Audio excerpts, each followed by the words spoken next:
It's Winnie the Pooh's favorite treat.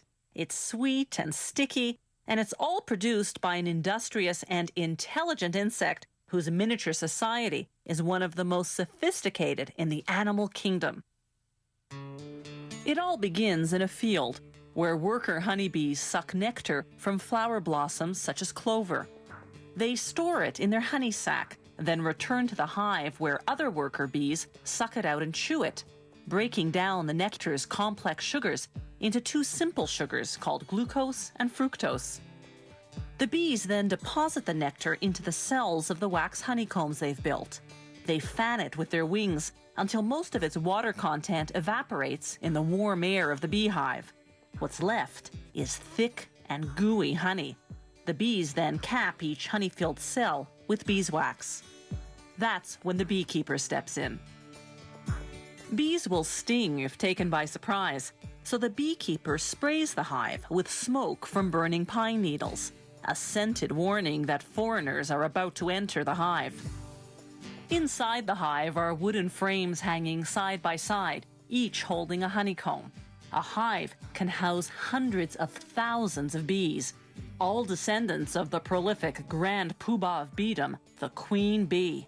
She's the big one in the middle.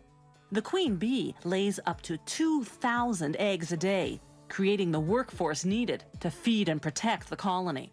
But the beekeeper tricks the colony's defenders. He replaces the hive's cover with a device called a bee escape, which smells like cherries. Bees dislike the scent, so most fly to the bottom sections of the hive. Another warning spray, and the beekeeper removes the bee escape. Now he can escape with the honeycombs.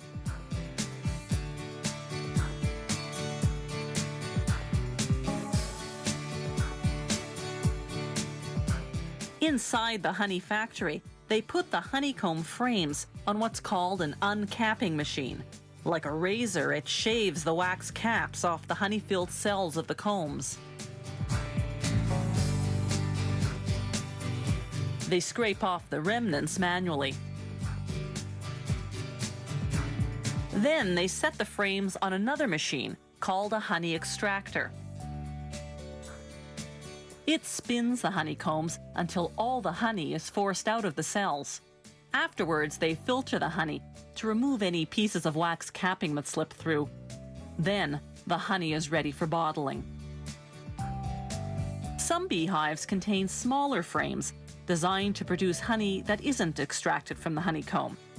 Workers remove the frame and cut the honeycomb into pieces as is with a heated knife. That seals the wax around the honey inside.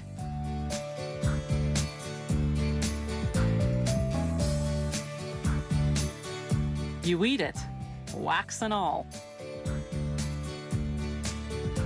The beeswax lining of the honeycomb goes to make candles, furniture polish, lipsticks, and other products.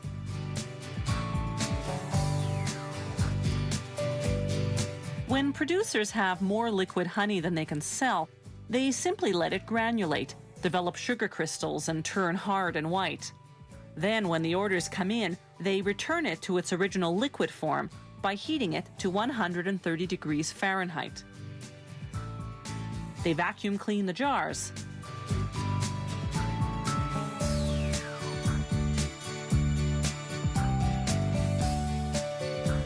Then fill them.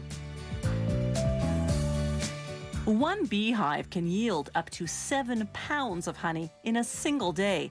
That's much more than the bees need for themselves. The surplus is what we end up eating.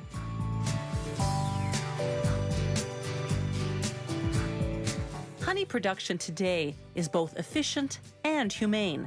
For centuries, the only way to harvest honey from hives had been to kill the bees.